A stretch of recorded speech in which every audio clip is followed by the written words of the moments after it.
आमल की एकादशी व्रत से मिलता है 1000 गौदान का पुण्य। जाने ये कथा। महत्व। आमल की एकादशी 20 मार्च 2024 को है। इस दिन आंवला और विष्णु जी की पूजा का महत्व है। आमल की एकादशी व्रत से धन, समृद्धि और गौदान के समान पुण्य देता है। फाल्गुन माह के शुक्ल पक्ष की आमल की एकादशी 20 मार्च 2024 को मनाई जाएगी। वैसे तो ये व्रत भगवान विष्णु को समर्पित है, लेकिन इस दिन आंवले के पेड़ की पूजा करने का विधान है। आमल की एकादशी व्रत के प्रभाव से साधक जन्म मरण के बंधन से मुक्ति पाकर विष्णु लोक को प्राप्त होता है। पुराणों के अनुसार आमल की एकादशी का व्रत करने से 1000 गौदान के फल के बराबर पुण्य प्राप्त होता है।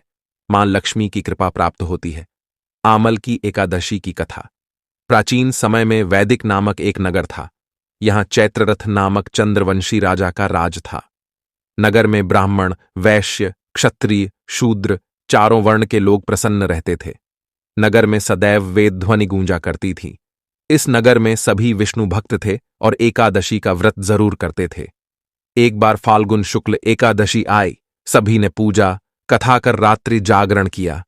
तभी वहां एक शिकारी भी आ गया जो महापापी और दुराचारी था। वह भगवान विष्णु की कथा तथा एकादशी माहात्म्य सुनने लगा। इस प्रकार उस बहेलिये ने सारी रात अन्य लोगों के साथ जागरण कर व्यतीत की। अगले दिन वह घर गया और भोजन करके सो गया। कुछ दिनों बाद उसका निधन हो गया। शिकारी के अनेकों पापों के कारण वो नरक का भोगा बनता, लेकिन उससे अनजाने में हुए आमल की एकादशी व्रत के फलस्वरूप अगला जन्म राजा विदुरथ के यहां लिया। उसका नाम रखा वसुरथ। वसुरथ भी विष्णु जी की भक्ति करता था।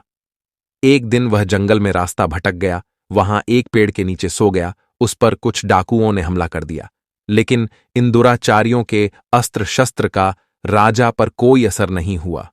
कुछ समय बाद राजा वसुरथ के शरीर से एक दिव्य देवी प्रकट हुई और उन्होंने समूचे डाकुओं का नाश कर दिया।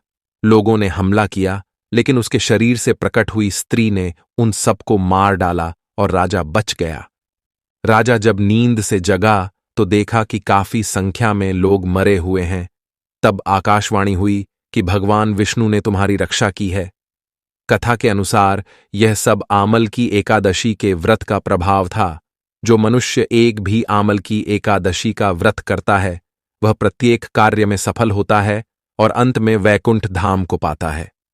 देवी लक्ष्मी भी इस व्रत से प्रसन्न होकर व्यक्ति को ऐश्वर्य, धन, सुख प्रदान करती हैं।